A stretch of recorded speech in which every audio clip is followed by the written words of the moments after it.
Alright, welcome back to another episode in which we are going through all the desktop environments that you can install on Arch Linux from the official repositories. So in this series, we are going through this ArchWiki article called Desktop Environment, which has a list of desktop environments that are officially supported, and we are going through in alphabetical order. And this time we arrived at the letter G, standing out for GNOME, which is one of the major desktop environments. So we can know that this is a major desktop environment by looking at this package page, or rather the group page. So all these packages in this group are in the extra repository as well. I think maybe one is in the community, but most of them are in the extra repository, and there are 3 repositories on Arch Linux that are officially supported: the core, extra, and community. And I think most of the desktop environments are actually in the community repository, but GNOME is in the extra, so it gets this kind of extra attention from the Arch developers. So if we go to the GNOME page on the ArchWiki, which if you start from the beginning, I guess, you can see the correct pronunciation here with IPA, which is GNOME, which I know for the people who speak English as their native language, this sounds weird, but in many other languages we never miss this G letter, the sound G, from the beginning of these words, like GNOME and GNU. For me, those are how it should be pronounced. But anyways, we have 3 ways to install GNOME on Arch Linux, and basically the suggested way is just to install this GNOME package, which will contain the desktop environment itself and a few applications that you might need. And well, there's few applications, that's actually quite a lot of applications. But if you don't want all of these, you can always start by installing the GNOME shell and maybe, install a few things that you need. You might want to handpick a few things. So you will need a terminal. So I would install the GNOME terminal, and we also need a file manager, which is, what is it called? I think it's not file roller. That is for what is it? Archiving and compressing files. What we should be having is GNOME Nautilus. Yes, Nautilus is the file manager. So let's just do that. So we will install GNOME, what was that called? GNOME shell, of course.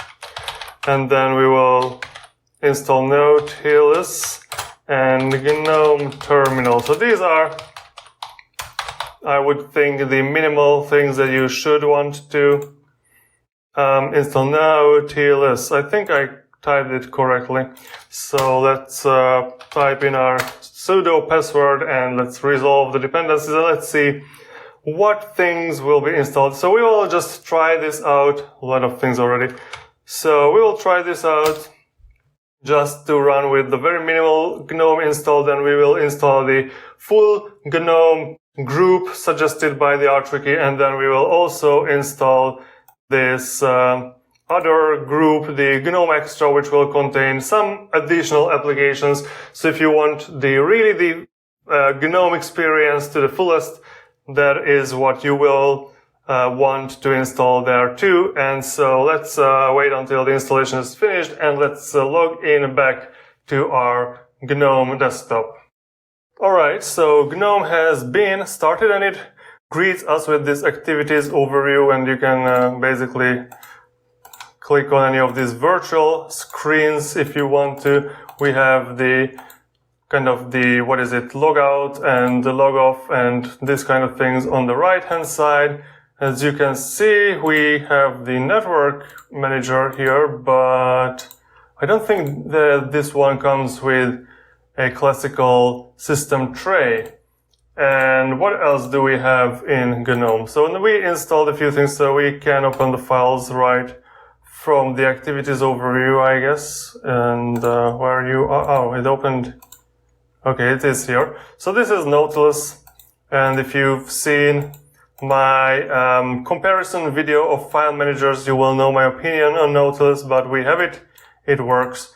We don't really have much, so this is like I have oh, why are these icons so big? So this is activities overview. Yeah, you can scroll with your mouse, I guess, to scroll between the two virtual desktops here. And you can close your window there. That was weird. And we can show our applications, and we don't have much because we have not installed much, but we can open up our terminal, of course. What if I go to this other desktop and open the file manager here? Now, there is a third virtual desktop open. So it seems like that GNOME handles the number of virtual desktops quite dynamically. Once you have an open application on one of them, you will have an empty one opened on the right hand side of it.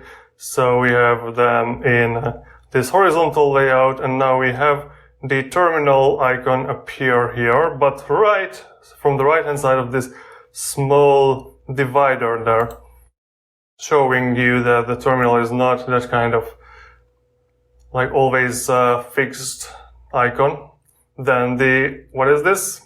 File manager. Alright, so this is how we navigate. Do we have like a keyboard combination to move between these? Maybe tab, alt tab? No, like a Windows tab or super tab will move through the different applications, and alt tab, I guess it does all the same, but if I had another terminal open here, for example, can I open a new terminal somewhere? So let's open a new terminal. No. Maybe I have to, click on it and a new window. Now we have a new terminal window, and maybe I can move it to another. No, where do I move?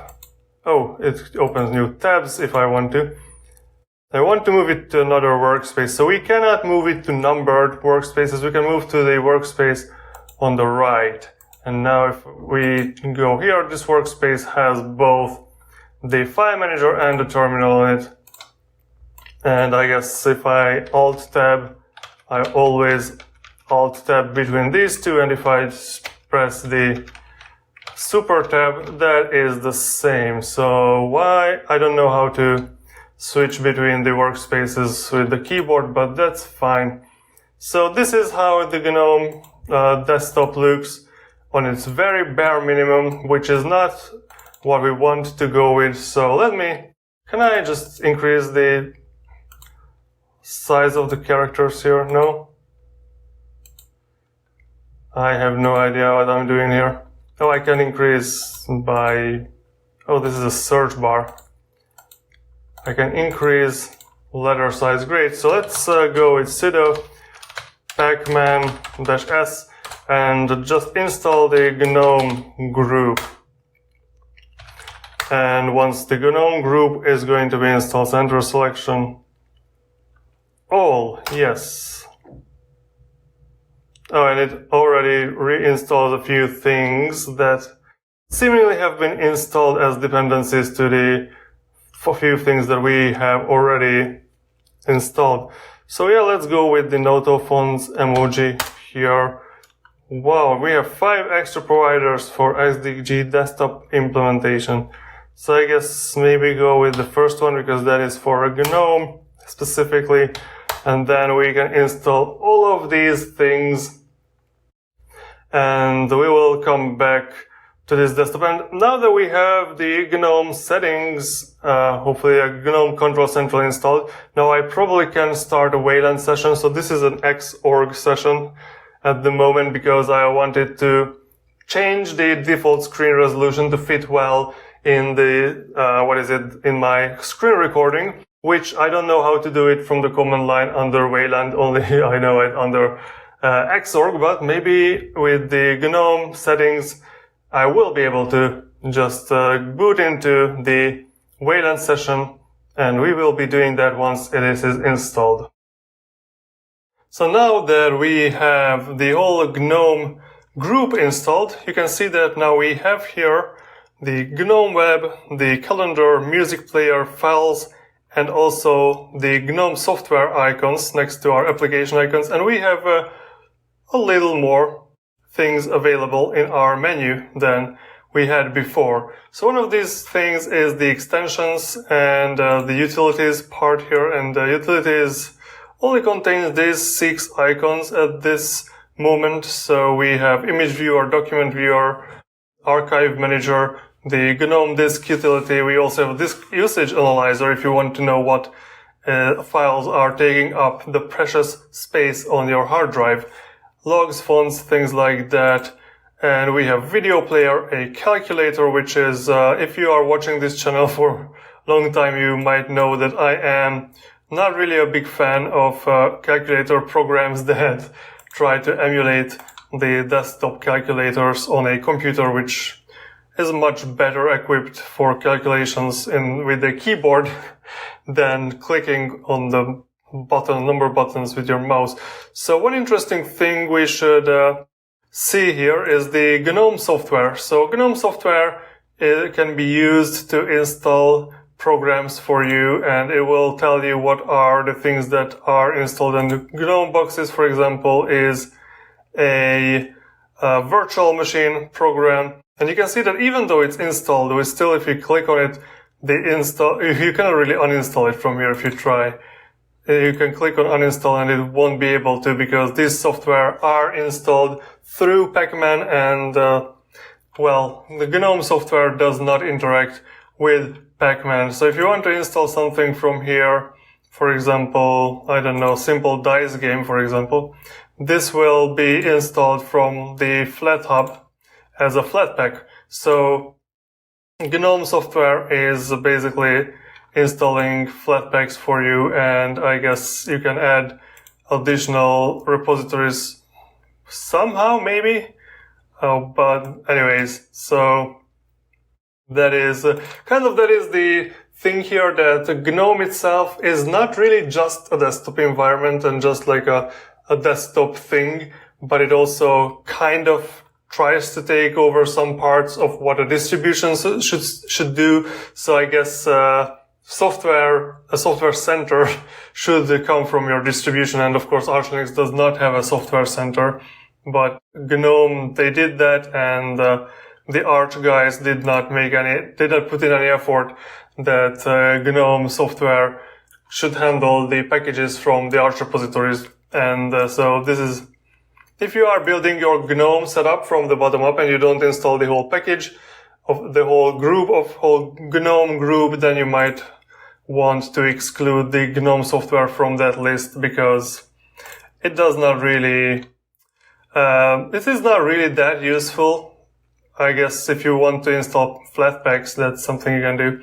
So we have Contact app, we have the calendar, which was appearing here too. And these are actually, so both the Contact and the calendar application, you can set up online accounts, so you can sync your accounts. And so there is Nextcloud. If you have a Nextcloud server, I have a video on how to set up a Nextcloud server.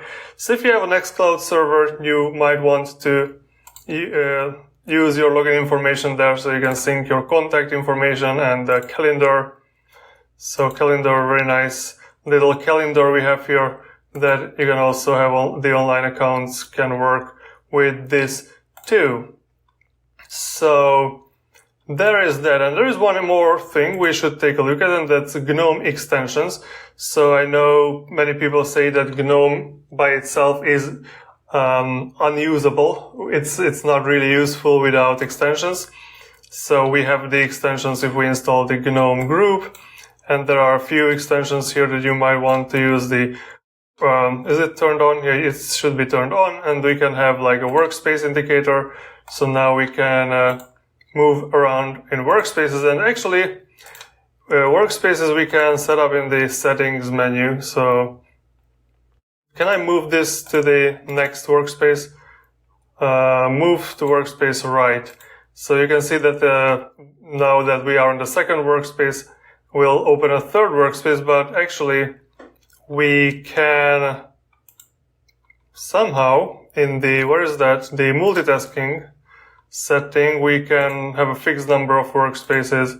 So if you like that, I think this dynamic workspaces is a nice touch. And this is also something I did not talk about before, is workspaces. You can set, if you have a multi-monitor setup, you can set whether you want to use multiple workspaces on all displays or only on your main display. And the application switching, whether it should include applications from all workspaces. So for example, in this case, I can Alt-Tab to my extensions menu in the other workspace, but if I turn this off, then I cannot. So there's kind of things are possible, and I think with the dark theme got actually installed with this GNOME group. I think it was not available in our basic installation. So what else do we have? We can have a window list, which will appear on the bottom here, and this will also have a workspace indicator, so you might not want to use that, but you can set up this window list and can set up whether it should show all windows from all workspaces, it should appear on all monitors or not, and things like that. So these are kind of little extra things you can add to your GNOME desktop. So where is the application menu here? So if you want to have an application menu that is directly available from your bar here, then you can add that. And I guess there are auto move windows, so what applications should go to which workspace automatically, those kind of things, removal driver. And there is the user themes thing, which is something that many people are complaining about, I think, how this works. Because if I set things to GNOME Classic High Contrast, you can see that it only really changes the settings for the GNOME desktop itself, but not for the applications. So if I open a new file manager here, you can see that the file manager does not change to this high contrast theme. So let's go back to default, and you can see how it only changes kind of these native parts of the window managers and the desktop manager itself. So I think these are kind of some of the important things. If if you are interested in theming the GNOME desktop, then maybe you can open GNOME Web and go to wiki.archlinux.org, and there we can take a look at GNOME, and you will be able to scroll down here, and GNOME shell themes, it will tell you that this is something very, very complicated, so I don't even want to attempt it. You will have to have the GNOME shell extensions package, so I think we have that because the GNOME extensions, we already have them. And well, you might want to install GNOME shell themes from the AUR or from this website, which is always nice when you have to install something from a website. All right, so I think this is what we should be discussing.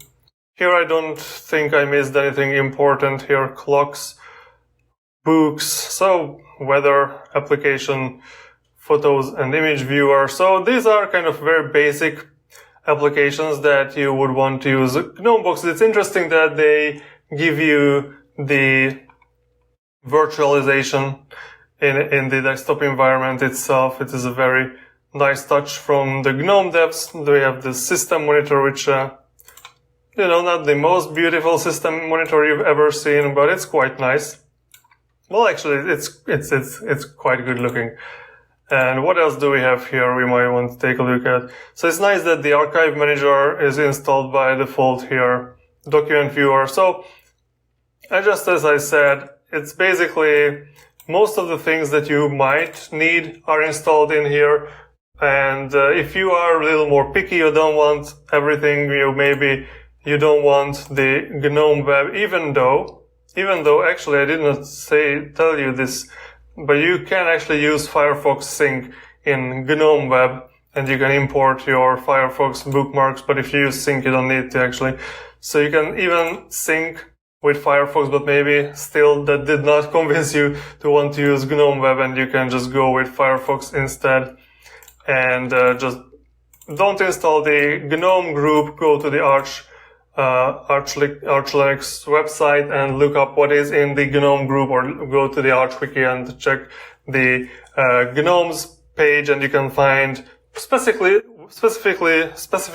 or more like what packages you want to install from there, and maybe you want to switch around a few things, but those might not work well. So one of the things, let's just sudo pacman here for a second, sudo pacman, because before we go, I want to install gnome-extras too, and figure out what's in that one.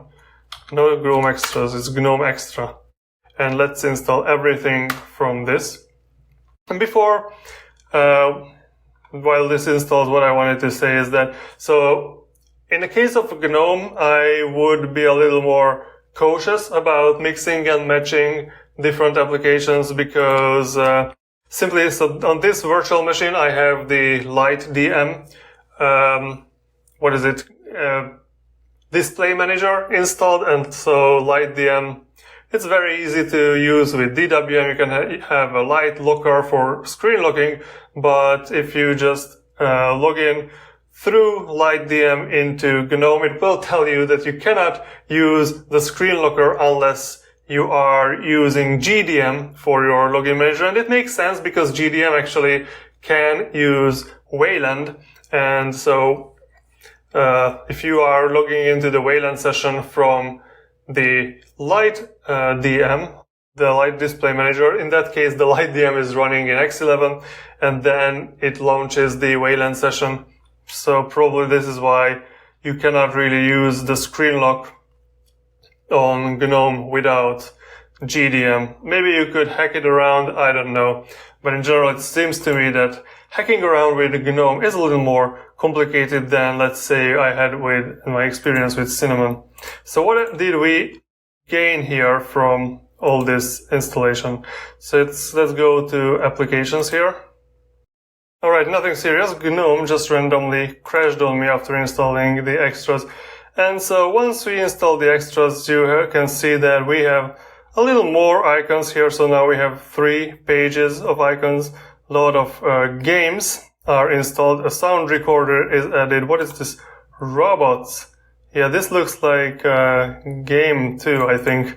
So one thing that we can do in this activities overview is we can, I guess, put these icons together by dragging and dropping things, and maybe you want to rename it not to games but to Gnames, because why not? Gnome Gnames. Alright, what is recipes? We have Gnome recipes. This is actually a recipe book. I was thinking it's maybe a recipe by like a programming sense, that it contains some kind of scripts or something, but no, it's an actual recipe book with actual recipes. One interesting thing we get here is connections and tweaks. So maybe tweaks is something you might want to use. The Gnome Tweaks is an interesting thing. So extension management has moved to Gnome Extensions. We recommend downloading Gnome Extensions. Yeah, we already have that. But we can change a few things around here. So for example, I guess cursors, icons, maybe, yeah, this is what you want if you want your icons to be changed. No? Well, I don't really know. Let's open a file manager here and put it on the next workspace. Move to workspace right. And, well, I should have figured out how to switch workspaces, but if I change the icons to high color, do the icons here, the icons here changed and became really ugly. So I guess if you install the themes and icon themes here, you will be able to use them. And the legacy applications, you can change the high contrast. Let's just change to high contrast. So does this change? No, because this is File Manager is not a legacy application anymore. So I guess this only works for GTK3 apps and not for GTK4 apps. So Windows title bars. Can we? Oh, it changes what the double click does, and we can add a few buttons here. Oh, I did not know I was missing the minimize and maximize buttons on GNOME.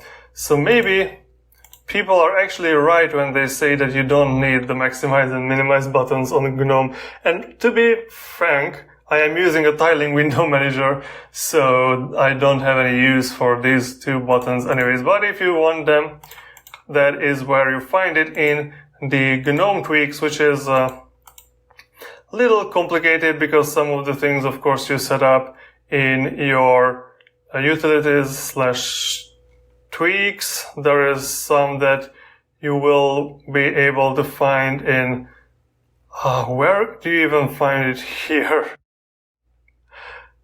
Accessories? Extensions, that's the extensions are in accessories, and then some of the things are of course in other / settings. So good luck with that. But GNOME Extras have a lot of games, so if for some reason you want these simple games, then you can have those installed by installing the GNOME Extras. And I think this is a good point to end our video, and I guess thank you for watching. If you have anything else to say about GNOME that I haven't said but I should have said, then you can tell me down in the comment section. Tell me, and also like this video, give me a thumbs up if you enjoyed it, subscribe for more content, because I will continue going through the desktop environments in alphabetical order, and more videos will come out on this topic. And of course there will be other videos like OpenXCom and programming related videos, and of course Arch Linux videos and stuff like that. So subscribe, and I guess I will see you in the next one. Bye bye.